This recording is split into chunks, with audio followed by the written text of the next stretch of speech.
I detect a little bit of stress in you, and I'm not trying to make this personal. I really thank you for you sharing your time. But I think the stress is more wanting the future to come up, but not too fast, but at the same time there's a pace. You're seeing the opposite coming. Yes. So let's be realistic. I've only made discoveries and helped make discoveries, big ones, by being a realist. And I'm looking at my watch now and the calendar of my age. I'm 70. I better smarten up if I'm going to do anything at all. Yes, there's a stress there because I was going to retire happily. I'm an artist. I live in paradise. I live in a castle. I built the castle. People are kind to me. I don't have to be stressed. But yes, I am stressed to get something done. But I think the stress, though, is more based in love. A love for humour, human race, a love for nature. I hope so, science, because culture. I've made many mistakes as you grow up. But yes, I do. I feel very sad for my grandchildren, for everyone's grandchildren, and I want to do something about it. The eye doctor, the famous eye doctor that went over and fixed people's eyes, perhaps there's a little bit of that. I feel bad if I haven't done something good because his quote was every eye I help should be the same as the king or the president. That's correct. That's correct. And I find that good. And I try to weigh myself up against a person like that because I'm way out there and I really want to be doing something practical. So I've had a few practical wins that they're going to be in the history book. Big bloody deal. That doesn't impress me at all. I want that technology talked about and developed, and it's around, and I want to see it. It will take us into areas of existence that Haramag was talking about. We'll be able to... rocket science is ridiculous. You go to the bloody another planet, why? So that we overpopulate it? Or we go through gates to multiple Earths, etc., etc. The people out there can have heard of all these things. Yes, they exist and can be measured. But we are not allowed to do it because it's fractal logic. And you are not allowed under the Western civilization. This is serious. It is such a serious thing. I think you've seen it. That on the 8th of March 2006, one of our greatest scientists, Professor Julian Cribb wrote that we don't live in a democracy anymore. We're ruled by the stakeholders in technological development. It was along those lines. And I say this to you, what runs their worldview? The answer is the second law of thermodynamics. You disobey that, then you're crunched. He wrote that. You've really got problems. Well, as an artist, they didn't get me, many tried, and I worked my way up into philosophy of science. I've been in, I think it's about 20 years in Who's Who of the world. But our youth doesn't want this trauma of fighting and clawing and scratching. We need some dignity. The kids out there can't have dignity, they're running amok. They're running amok. It's easier, and I read a school for Aborigines, and I got a kid into college. We can't have reconciliation. You know this, you've heard the elders from the tribes talking with us and thanking me for my interest. We cannot have reconciliation with any group of people that are inherently fractal thinkers. We don't need them, we don't want them, they can shove off and get out of the way. And they've got knowledge that we need, desperately need somehow. You see how quick the elders got when they mentioned their children that were smart enough to figure it out? We've got a lot to do and stop thinking we're so bloody smart when we're not. But well, ultimately the Indigenous people don't think in the terms of banking and a bank balance because their reality is based on nature and their existence within it. So it seems to me that inherent problems are accounting problems. In other words, You better profits and believe. loss and shareholders. That's right. Exactly right. But in the meantime, we can modify the situation. I think that Plato's Republic was inspired by the 10-year rule of Solon in Athens. It was so bad in Athens that the aristocracy are going to get murdered. The people have had enough. 99.9% of the wealth was in their hands and it wasn't going to stay there. They were going to rip it off them. So Solon was employed. Remember draconian methods, the word draconian? It came from a guy called Draco. Solon gets rid of Draco and repeals his laws, which were pretty nasty. It was repression by the jackboot, right? It was military force. It was terrible, draconian. So Solon ended up banishing all debt.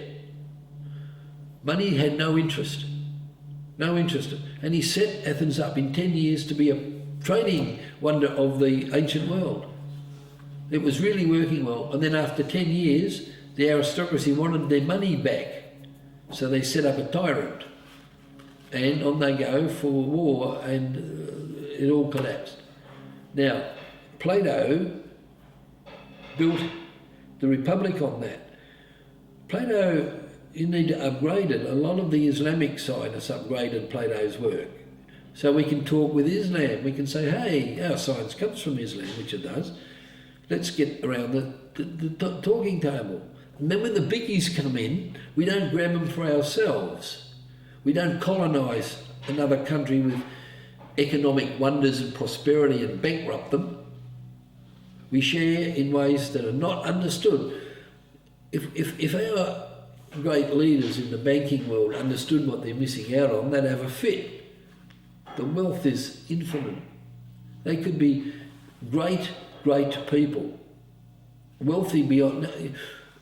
If you've got access to infinite wealth, it's just too much. You'd be bored with it. And boy, have we got great things in front of us. Yeah, it seems to me that what I'm seeing by politicians, bankers and businessmen is that they're continuously wanting a bigger balance and a bigger return. However, they're in the same situation as everybody else. You can't take it with you. Good. So that's where the fundamental change, it seems to me, has to change. And they've got children and grandchildren. In the old days, you could give your wealth to them.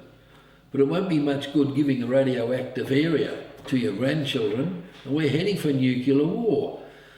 Why?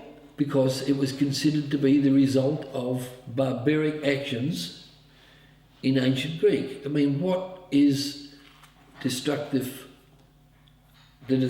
property of unformed matter in the atom if it isn't nuclear war or radiation released, atomic detonation, or something tied to that logic? You can analyse all this. Yes, you're quite correct. We just need schools to discuss it. I noticed that there's a government report on economics sustainability white paper 2008, in which the old argument used by the church to control people about getting your reward in eternal reward in heaven. Mm-hmm. I remember once in the army they tried to tell us that, and I caused a riot because it's just telling us that we can't have much here on this earth, wait till you're dead. And I caused a riot. I was young, it turned into a brawl because I wasn't wearing it. I told the guy I'm not wearing it, and I told him what I thought of him. And then people started saying, you shut up, and then the others behind wanted some trouble, a bit of excitement. No, leave him talk, he's right, and it got out of control. We have been absolutely dominated in our mind with nonsense ideas. For example, they're silly ideas. You have to have a mindset to investigate them. And you can't be right when you're young, but you can be on the right track. When you're only 9, nobody thinks that you're going to be in Who's Who of the World as a philosopher. You're just little Bobby and he's acting weird. One of the things I got upset with was saying grace at the table. And it all started when I didn't like spinach and I wanted to eat my bread and butter custard. And I didn't like the taste of spinach in my mouth when I ate my dessert. So there was a war started and I plotted and fought how to cut this out. And spinach we were eating because we were growing heaps of the stuff. And it went somehow like this. One day I decided that not to say grace. I thank you for what we are about to receive because it was evil. Wow. Why was it evil?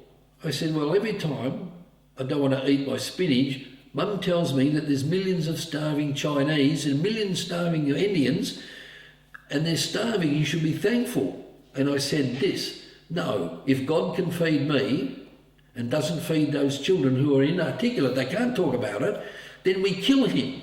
Do you understand? We have to kill whatever prevents us from eating. That's the law of nature. Well, I had to go and see a doctor. No one wanted to discuss it with me. Nobody wanted to. It was, I ended up running away from home at the age of 15 after Mum died. I just couldn't stand the nonsense. And the people all around me couldn't sit down and discuss it. And there was another reason that I was particularly angry at that time with God, and it was simple. He tells Abraham to knife Isaac while he's tied to a forked stick. I thought they were going to cook him and eat him. I'm only 9, I'm reading the Bible to check up on some philosophy stuff, but what really upset me the most, a young boy shouldn't read the Bible. It's a terrible book. God tells his mom to go up to a city and say they're not going to hurt anyone, open the gate, and then go in and kill them all. And there's 400 Gentile warriors lying on the ground. God says to his mom, cut off their foreskins, put them into bags. Now, I'm only 9. I'm circumcised as an Anglican, I think it is. I didn't know what a foreskin was, so I asked Mum, and in those days you didn't discuss these matters. So I got it wrong. Dad was in hospital, so you can't ask your father. It was the usual thing. And I thought that it was the little knob on the end of my willy. So I said that night to God, you keep well away from me, mate. I'm going to get rid of you. I'm going to put a hex out to hunt you now for all eternity. What do you think of that? What are you going to do about it? Go on, try something. And nothing happened. I thought, that's it. I've said what I'm thinking because I thought I might need that little knob for something one day. And he can just rack off because he's a nutter. There was no one to talk to me about it. I had to live with that type of, for a 9-year-old, worrying every day about it. There was no one to sit down and discuss things with me.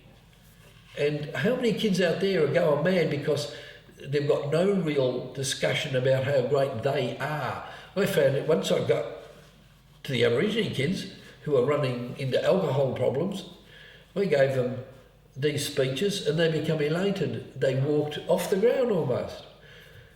They can understand it. And I took them to the University of Perth and I said, look at that statue. It is dedicated to the University of Wisdom Through Beauty from the Greek. I said, let's find out what it is. So we found out, much along the lines, and they wrote little essays on it. Then I went to the students at the university. They didn't know what we were talking about. Then we went to the staff. Then we went to senior staff. Then we went to the Vice-Chancellor, who did have a vague idea. Then I said to the Aborigines, my pupils, I said, remember what you've learned. You're very valuable. The world is yours. You don't have to be put down by any bloody arrogant crap from anybody. Be gentle and just wait. And they understood it. And I felt bad that I didn't continue that teaching and help them because they were running into alcohol. I wrote to the government, they're going into alcohol. They haven't got a future. They're thinking differently, and we don't understand how to talk to them. You can talk to them, right? Like that woman, the elder, she burst out into tears. Yes. And when we think we said sorry, we don't know what sorry bloody well means. We're not nasty, we're just ignorant. And I've made so many mistakes, I don't know if you call them a very idiot anytime. If we can discuss it, that's great, that's science. Anyway, I better stop it there.